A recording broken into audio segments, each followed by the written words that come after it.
So last year, Al Gore taught you and others how to deliver his presentation on climate change titled An Inconvenient Truth.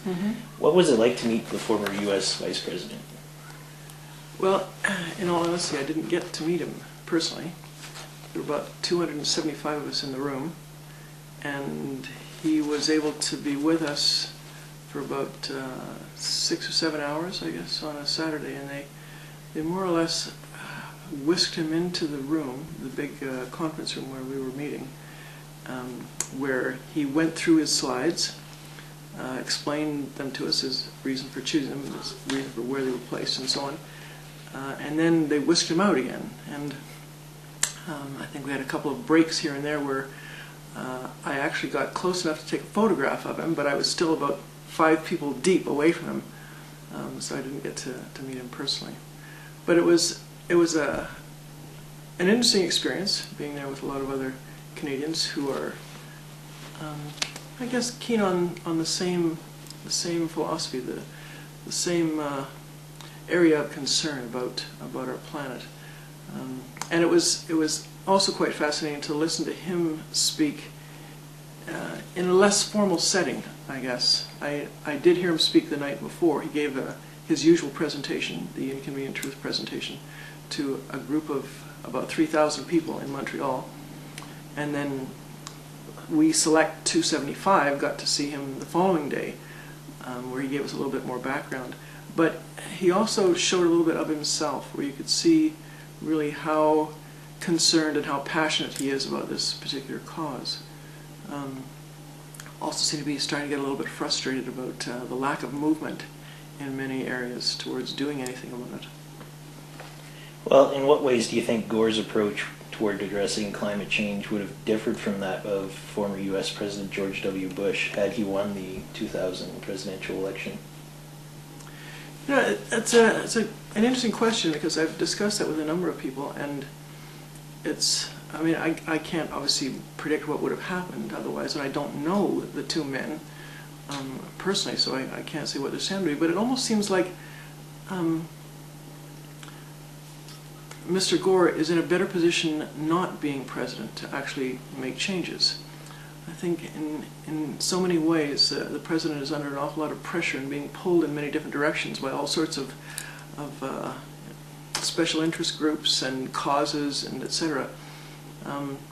I almost am inclined to think that he has more freedom now as a private citizen to act and try to go about getting things done than he would have had as president. So why did you decide to travel around delivering presentations about global warming? The opportunity just seemed appropriate. Last year, I was finishing up my last few lectures before retiring at Medicine at College, and I was giving an evening lecture, and as I was clearing up my papers at the end of my presentation, a gentleman walked in who was beginning to set up for his presentation about global warming. He was one of the individuals who had been trained previously by Mr. Gore. And I had planned to stay around and listen to him speak anyway that night, so we just started chatting as he was setting up and I was moving out.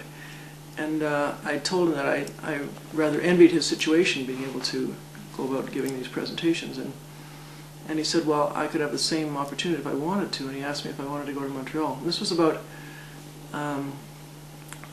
2 weeks before the actual training session, and as it happened, he didn't have anyone, he hadn't recruited anyone from the Medicine Hat area, and he asked me if I wanted to go. So I kind of snuck in under the wire in that sense, and just the whole serendipitous situation that I just happened to be there at the right time.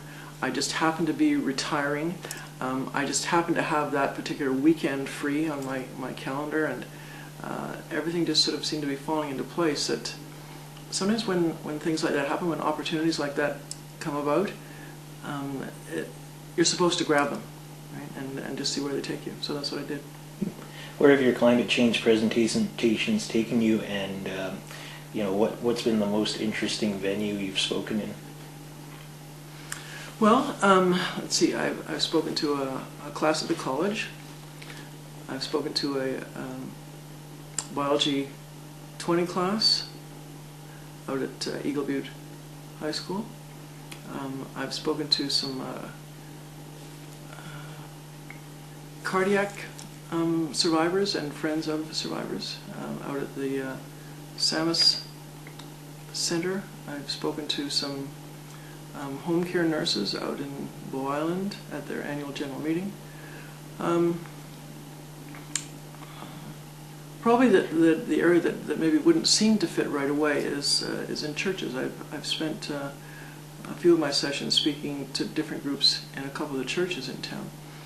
But I have some connections to individuals there who are involved in other helping organizations like Unisphere and things of that sort, and they're based in one of the churches. So I got connections through them to give some presentations at both Westminster United Church and Fifth Avenue Memorial Church. So I don't know, has any areas been particularly more interesting than any other. I've met lots of interesting people along the way. I'd also give a presentation at the library on Earth Day. But I think what has been most apparent to me is that generally the people who come to these presentations, unless of course they are required to sit there because they're in a class or something, the people who come are people who are already on board. It seems it's very difficult to get people to come to listen to this information if they don't already believe in it. So, what's the main message about climate change that you try to hammer home to your audience? That we have to do something now, and that's up to each of us as individuals to do something. We can't sit around and wait for government to change things for us, because they can't. They can't change the world for us.